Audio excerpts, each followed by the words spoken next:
Hi verse, నేను మీ doctor MZ Askari ఎండి యునాని. నా practice వచ్చేసి నాంపల్లి హైదరాబాద్లో ఉంటుందండి. చాలామంది ఇప్పుడు మా దగ్గరికి వచ్చేసి సార్ రాకముందు కూడా వాట్సాప్లో మాకు మెసేజ్ ద్వారా అడుగుతుంటారు, సార్ అంగస్తంభన సమస్య ఓ 10 సంవత్సరాల నుండి ఉంది, సార్ శీఘ్రస్కంద సమస్య ఓ 15 సంవత్సరాల నుంచి ఉండి ఇలా చెప్పుకుంటూ వస్తుంటారు మా దగ్గర. అసలు పెళ్ళి కాని వాళ్ళు కూడా సెక్స్లో యాక్టివ్గా ఉంటున్నారు ఈ మధ్యకాలంలో. వాళ్ళు కూడా అనే మాట ఏంటంటే, సార్ మాకు టైమింగ్ రావట్లేదు. ఎందుకని? దేవుడు అందరికీ, ప్రకృతి అందరికీ దేవుడు సృష్టించిందంటే, ఇప్పుడు ఇటు స్త్రీలకు కూడా టైమింగ్ ఉంటుంది. వాళ్ళు కూడా ఎంతసేపు భావి ప్రాప్తి చెందుతారో వాళ్ళకు ప్రకృతి వాళ్ళకు కూడా టైం ఇచ్చింది. మనకు కూడా డిశ్చార్జ్ త్రిషోల్డ్ నార్మల్ టైమింగ్ దేవుడు ఇచ్చాడు. ఇరువైపులా ఇద్దరికి టైమింగ్, మన ఇద్దరం అంటే మన పార్ట్నర్ మనం కలిసినప్పుడు, ఒక ఆడ ఒక మగ, ఒక పురుషుడు ఒక స్త్రీ కలిసినప్పుడు వాళ్ళిద్దరు సుఖపడాలి అంటే అంగంలో ఆమె సుఖపడే వరకు గట్టితనం ఉండి తీరాలి. ఆ గట్టితనం లేనప్పుడు ఆమె సుఖపడదు. ఒకవేళ గట్టితనం ఉన్నా కూడా ఆమె సుఖపడే వరకు మన అంగంలో నిలకడ ఉండాలా. అలా కాకుండా ఒకవేళ గట్టితనం ఉన్నా కూడా వీర్యం తొందరగా వెళ్ళకుండా ఉండాలి. ఈ రెండు ఇక్కడ కండిషన్స్ ఉంటేనే మన పార్ట్నర్ సుఖపడుతుంది. మనం పెళ్లి చేసుకుంటాం కదా, సంతానం కావాలి, మన సంతానం ముందు నడవాలి అంటే ఒకటి మనం సుఖపడాలి, ప్లెజర్ పొందాలి. రెండోది మన సంతానం ముందుకు నడవాలి. ఆ సంతానం ముందు నడవాలంటే మన పార్ట్నర్ సుఖపడాలి, ఆమె కూడా ఆరోగ్యం కలిగే వరకు మన అంగంలో గట్టితనం, నిలకడ, ఆ టైమింగ్ రావాలి. రాకుండా ఉంటుంది. ఈ మధ్యకాలంలో ఈ గతంలో కూడా ఈ సమస్య ఉంటుంది. పూర్వీకులకు కూడా సమస్య ఉంది, కానీ ఈ సమస్య ఇప్పుడు పెరిగింది. అదే చెప్తున్నాను. ఎందుకు పెరిగింది అంటే, మనం ప్రకృతికి భిన్నంగా వెళ్తున్నాం కాబట్టి, మన లైఫ్ స్టైల్ బాగాలేదు కాబట్టి ఈ మధ్య కాలంలో ఈ మిడిల్ ఏజ్లో వచ్చే సమస్యలు, ఒక ముసలితనంలో వృద్ధాప్యంలో వచ్చే ఆ సమస్యలు ఇప్పుడు చిన్న వయసులో టీనేజ్లో వస్తున్నాయి. ఇప్పుడు నా ఓపీడీలో చెప్తున్నాను కదా, 17-18 ఇయర్స్ కుర్రవాళ్ళు కూడా ఉన్నారు, పిల్లవాళ్ళు కూడా ఉన్నారు. అంటే ఈ సమస్యలు ఆ వయసులో రాకూడని వయసు అది వస్తున్నాయంటే బలమైన కారణాలు ఉన్నాయి. ఆ కారణాలు ఏంటి మనం తెలుసుకోవాలి. మనం కొంచెం అంటే జాగ్రత్తగా ఉండాలి. ఈ చిన్న వయసులో సమస్యలు ఎందుకు వస్తున్నాయి, పెళ్లి కాకముందే అంగస్తంభన సమస్య ఎందుకు వస్తుంది, పెళ్లి కాకముందే శీఘ్రస్కంద సమస్య ఎందుకు వస్తుంది, పెళ్లి కాకముందే అంగం సైజ్ చిన్నగా అయిపోయి షింక్ అయిపోతుంది ఎందుకు వస్తుంది, అన్నిటి కారణం ఒకటేనండి. మనం ప్రకృతికి భిన్నంగా వెళ్ళినప్పుడే సమస్య వస్తుంది. ఇప్పుడు ఏం చెప్తారు కొందరు, సార్ నేను హస్తప్రయోగం చేస్తున్నాను, వీరేం తీస్తే ఏమవుతుంది, బయటికి రోజు తీస్తున్నాను సార్, రోజు 4 సార్లు తీస్తున్నాను, లేదా రోజుకోసారి తీస్తే ఏమవుతుంది, బలహీనత వస్తుంది. నమ్మరు. ఇప్పుడు మనం బ్లడ్ ఇవ్వాలి కదండి, బ్లడ్ ఇస్తాం కదా, బ్లడ్ ఇచ్చినప్పుడు 350 ml బ్లడ్ ఇస్తాం, ఎవరికి ఇస్తాం 300 ml ఇస్తాం.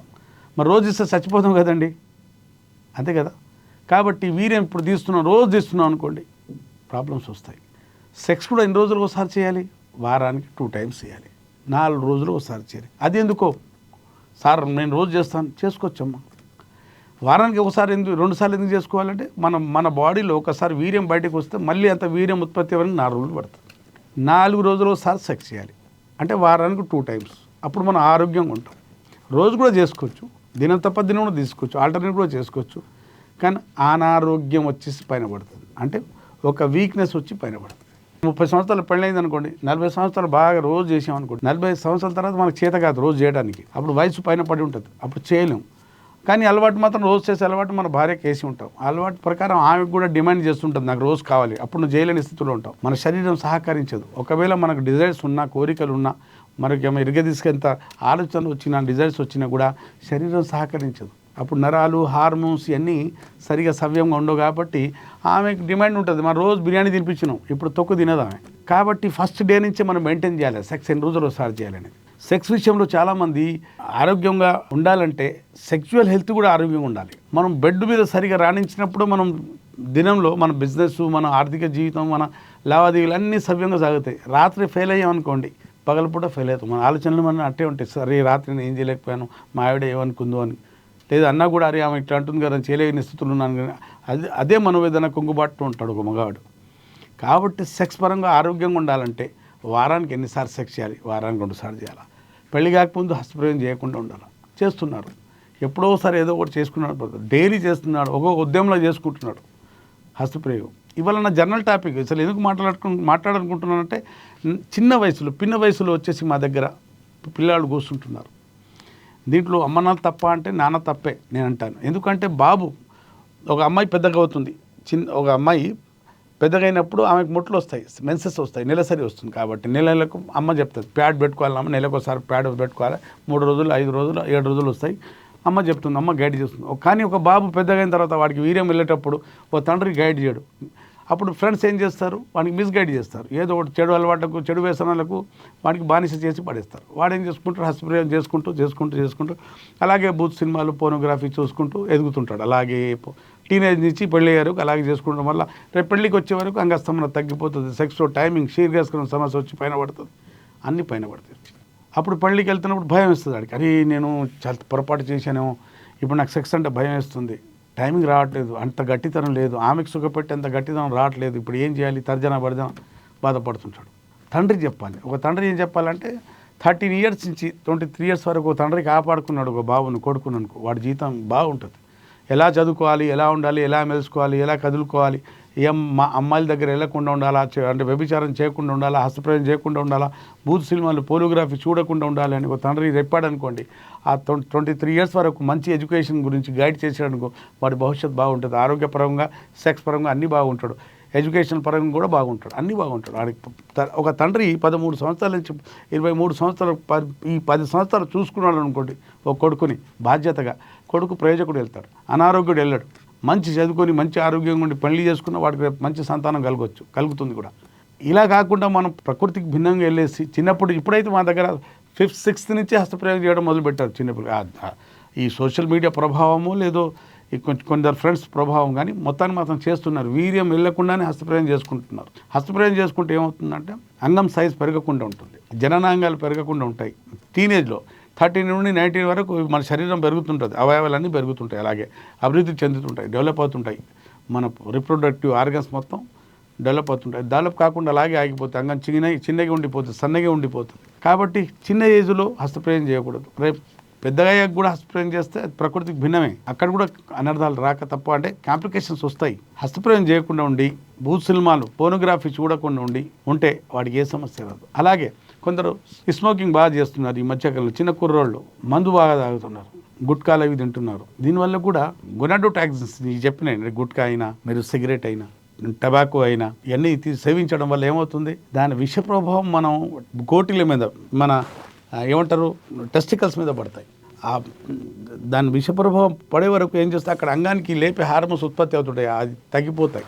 అలాగే అక్కడ పిల్లలు పుట్టించే కణాలు పుట్టుకొస్తుంటాయి, అవి కూడా తగ్గిపోతాయి. ఆ విష ప్రభావం దాని మీద పడుతుంది, ఆ ప్రాసెస్ మీద కూడా పడుతుంది. దానివల్ల సంతానం లేని సమస్య రావచ్చు, అంగస్తంభన సమస్య రావచ్చు, శీఘ్రస్ఖలన సమస్య, కొన్ని హార్మోన్స్ మన బ్రెయిన్లో వచ్చే మత్తు ఎక్కించే పదార్థం తాగినప్పుడు హార్మోనల్ ప్రాబ్లమ్ వస్తుంది. ఇప్పుడు మందు బాగా తాగుతున్నారు ఈ మధ్యకాలంలో, ప్రతి 90 మందిలో 100 మందిలో 90 మంది మాత్రం 10 మంది చెప్పారు తాగమని. 90 మంది తాగుతాం సార్, ఇక్కడ రాస్తప్పుడు అడుగుతాను నేను, ఆల్కహాల్ డ్రింక్ ఏమైనా అలవాటు ఉంటే రాస్తాను, తాగుతాం సార్, వారానికి 2 times 3 times లేదా 1 time, నెలకు 2 times, లేకుంటే వన్స్ అయినా తీసుకుంటాను సార్ అంటారు. లేకుంటే కొందరైతే 2 monthsకి ఒకసారి 2 times తీసుకుంటారు. కానీ తాగనటువంటి చాలామంది తక్కువ అర్థం. కాబట్టి మందు తాగినా, సిగరెట్ తాగినా, గుట్కా తిన్నా, మీరు అలాగే టబాకు తిన్నా, పోకు తిన్నా కూడా ఆ విష ప్రభావం వల్ల క్యాన్సర్ వస్తుందో లేదు తర్వాత నాకు విషయం తెలియదు. కానీ మగతనం మాత్రం పోవటం మాత్రం ఖాయం, మగతనం తగ్గటం మాత్రం ఖాయం.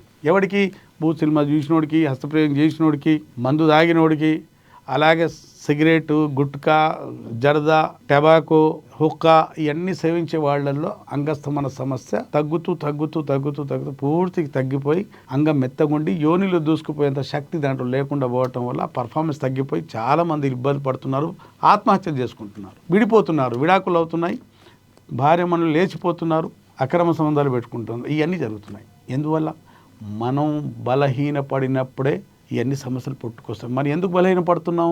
మనం ప్రకృతికి విరుద్ధంగా వెళ్ళినప్పుడే సమస్యలు వస్తున్నాయి.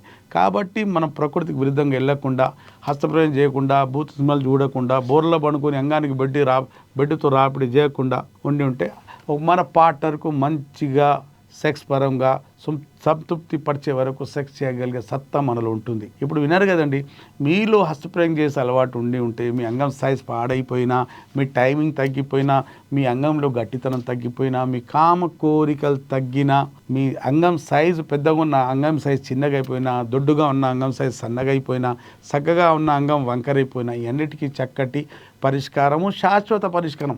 ఒకసారి మందులు వాడుకుంటే మళ్ళీ మందులు వాడుకోవాల్సిన అవసరం ఉండదు కూడా. ఇంకోటి, కొన్ని తాత్కాలికమైన మందులు ఇప్పుడు ఇవాళ వేసుకుంటే అంగం లేస్తుంది, సెక్స్ చేస్తుంటే అట్లాంటి మందులు వాడుకున్నా కూడా చెప్తున్నానండి, మగతనం పోతుంది. 2 years 3 years 4 years పనిచేస్తాయి మందులు.